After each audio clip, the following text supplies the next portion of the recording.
Well, bump firing is a lot of fun. Incredible waste of ammo, right? So this video is not about bump firing. What I'm going to do here is compare the Tapco G2 trigger, which is what I have here. I've been using it for about 1.5 years. It's a little spongy for me. I mean, it's a good trigger, but it's a little spongy, a little too much take up, I think. I'm thinking that there's got to be a better way to shoot an AK. So I'm trying an ALG trigger. It's a sister company of Geisley. You may have heard about Geisley. Anyway, so we're going to compare those, and let's get this thing going.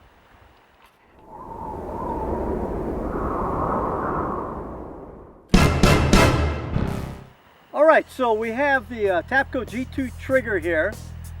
He is going to fire 3 volleys, 5 rounds each, as fast as he can pull the trigger. I'm going to time it, and then we're going to take the average. Yep, so I can't wait to do this. Can't wait to see if my trigger finger still works properly. Let's do this thing and see what happens. Alright. Fire!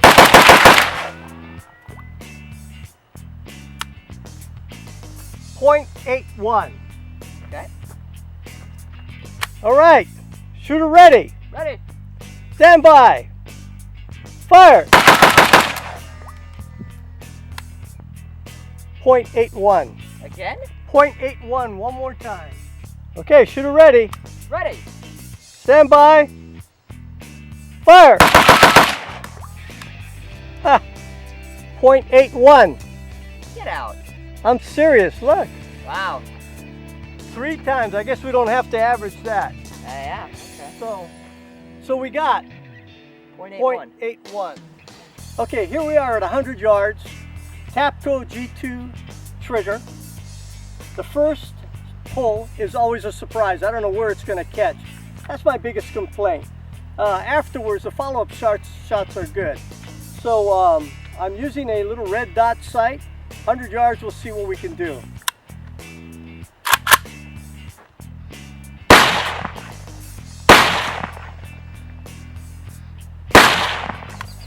I don't even know if I hit the target. Let's see. Okay, so this is 100 yards standing with the red dot sight with that spongy trigger. A little spongy. Anyway, we got 1, 2, 3, and I think that's not a bad grouping for standing and shooting. Okay, so here we are at 25 yards.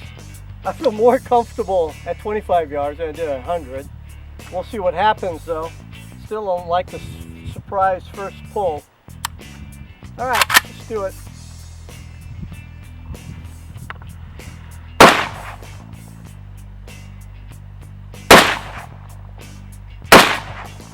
All right, looks like I was a little low. But hell, that's not a bad grouping. Standing, shooting.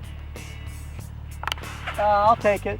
But, you know, I still think the trigger, if I had a better trigger, I could shoot a little better. We'll see. We'll see what happens with the ALG trigger. So what we're going to do here is use this trigger pull measure. And we're going to see what the trigger pull is on here. We're going to do it 3 times. Okay, that is 3.5. If you can see it. I'll do it one more time.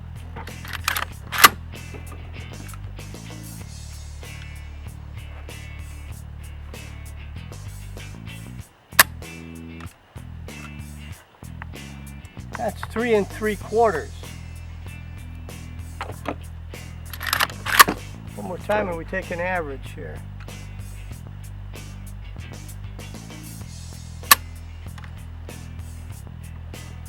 That's 3 3/4. So I guess probably 3 3/4 is what we're talking. Okay, so we did our testing with the Tapco G2, and now we're going to move on for the ALG trigger. So I'm really looking forward to seeing how this is, seeing as it's the sister company of Geisley.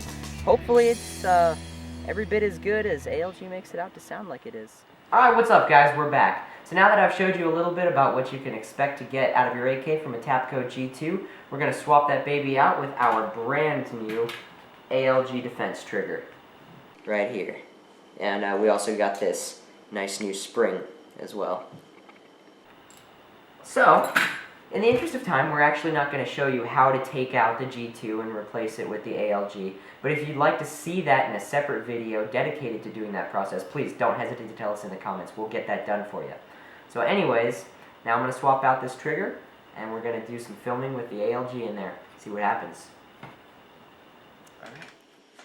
Hey guys, so we're just a few minutes into disassembly here. We fully removed our Tapco G2, and I thought that maybe we'd take a minute here to talk about the differences here that I've noticed between the ALG trigger here and our Tapco G2 trigger here. So the first thing is, the Tapco G2 comes with this little adapter for the pins for your AK, and with the ALG, you don't need that thing anymore. The next big difference is the machining of the two disconnectors here. This is our ALG disconnector, and this is our Tapco G2 disconnector. Let me get a better hold on it right there. So, as you can see, the biggest difference in the two is that our ALG disconnector has this little rear part here. So I'm curious to see what that's going to do for the trigger. The next part is the shape of the bow of each trigger here. If we take a look, you can see the ALG is much flatter than that of the Tapco, so it's going to make it feel lighter probably, seeing as flat triggers feel lightest. So that's another interesting thing to note. Furthermore, something that I'm noticing here is that the ALG trigger in general, all of the parts that come with it are just very, very well machined, very professionally machined, whereas with the G2, it looks like it was just kind of spit out. But I mean, I guess that's to be expected for a trigger that costs a little bit more than twice that of the G2. So the last thing here, or actually second to the last thing I should say, we can take a look at the hammers here, and the biggest difference that I notice is that the hammer of our G2 is just completely flat. And by the way, we did polish some of the surfaces on our G2 hammer here to try and get it to be a bit more smooth. But the biggest difference that I'm noticing here is that there's this little ledge machined into the ALG hammer here. And I find that really interesting. It should, in theory, make it kind of like a two-stage trigger, or at least it seems that way to me. Maybe I'm completely wrong. And the final thing is the difference in the hammer retention springs, or whatever these are called. I'm pretty sure it's a hammer retention spring. We can see that the old one on the G2 that here is much tougher. It's it looks beefier, and when you bend it around, it doesn't really affect the position of the spring at all. However, with the ALG spring here, you can take it and move it around like that, and it won't quite reset back into place correctly. So that's a little bit disconcerting to me, moving into this. But, I mean, we're going to put in the new spring, replace the old one, see how it performs in the gun, and if we don't like it, we'll just put in the other one. So now we're going to install our brand new ALG trigger here. We'll see you at the range. Welcome back. So we're back at the range here with our new ALG defense trigger installed in our AK-47 here. And the first thing we're going to do to kick things off today is we're going to test the trigger pull weight. So let's just do this. Alright, so I'm going to do this 3 times and take a bit of an average. I think that's a better way of doing this. So looking at this right here, it's just under 2.5 pounds. I'd say probably about 2 1/3. I don't know if you can see that. But it looks to be about just under 2.5 pounds. So let's do that 2 more times, and we're going to see what kind of average we get. So one important thing that we should mention is that this ALG trigger did come with an optional spring to increase the trigger pull weight, and we did not install that into here, because we wanted a nice light trigger pull weight. We like that in our guns. So that's why we're getting such a light measurement here. Yeah, this is just about 2 1/4 pounds, looks like. So this is considerably lighter than that of the Tapco G2. Some people might not like that. We do. Alright guys, so this is going to be our rapid fire test with our new ALG trigger. Let's see if I can go any faster than the Tapco G2 let me go. Okay, shooter ready. Ready! Stand by. Fire. .97. Okay, so a little bit slower. All right, shooter ready. Ready! Stand by. Fire. Well, that was better. That's .86. Okay, still slower than the G2, but not by much. No, not Okay. by much. So I think the conclusion that we can come to here for this test is that both triggers will send rounds downrange pretty quickly. Pretty quick. And I think that the difference in time really isn't It's marginal, yeah. if that. It doesn't really matter Yeah. for realistic standards. Yeah, it doesn't really matter. Okay. Marginal. Let's move on to the next test. All right. Okay, this is 100 yards. I'm going to give the ALG trigger a test. I like the feel of it already. Let's see what happens.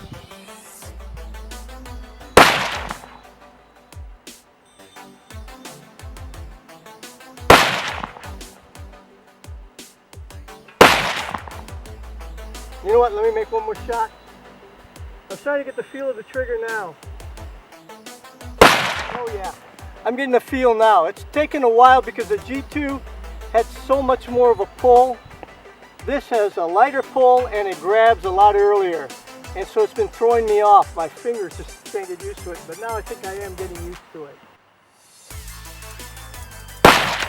All right, let's go take a look. All right, I'm not gonna lie to you, man. My very first 6 shots with this pretty much sucked.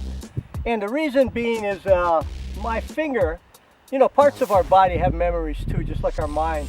My finger, I've been shooting the Tapco G2 for over a year, and so I expect a longer pull before it fires, before it engages.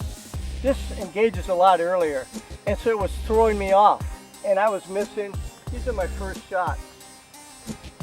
I started feeling it though.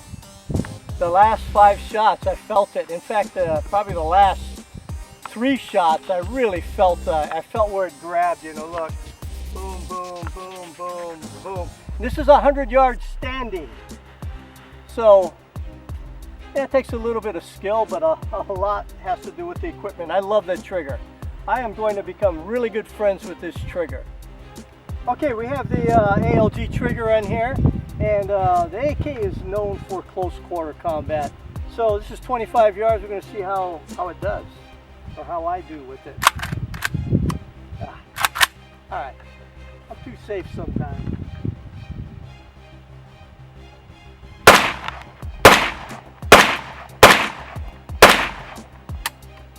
Done. All right, you saw that. That was pretty rapid fire. Probably as rapid as I can do, you know, with these old hands. You know. Not bad. I think the target has been neutralized. Alright guys, so the last thing that we're going to do today here, before we talk about our conclusion, is I'm just going to show you a little bit of finger trigger pulls with this new ALG defense trigger in here, so you can come up with your own conclusions about what you think about it. So here we go, I'm going to do 2 or 3 pulls maybe. Gun is clear, by the way. So one thing I really like about this trigger that the G2 just didn't have to the same extent is you can really tell where in the take-up the gun is going to fire. Like, it grabs right about there and then goes off, and that's really nice. The other thing that I really like about this is that the hammer for the trigger is a lot more polished. So what's nice about that is when you're racking the slide, it's smoother. So there's less grittiness than with the G2, because that's less of a well-polished hammer, I guess, or something like that. But overall, just better build quality on the ALG, and that's really nice. Yeah, that's a great trigger pull. All right. Conclusion time, guys. Conclusion time. This is my gun, and I love my new trigger. I really do. And, you know, he covered it. Yep. About the, you know, the G2 had a little sponginess to it, and I didn't like it because I really didn't know where it was going off. This, you can actually feel the definite. The definite, it's very clear cut, a little crisper than the G2. Yeah, it's preferable, I think, personally. Yeah. But for a trigger that costs a little over twice that of the G2, I think that's what you can kind of expect. You know, $50 versus, what was it, 20? 25. 25 for the G2? Yeah. So you're going to expect for a higher price point, better quality. And that's what you're getting with the ALG here, at least in our experience so far. Yeah. It seems like a better trigger. The build quality is better.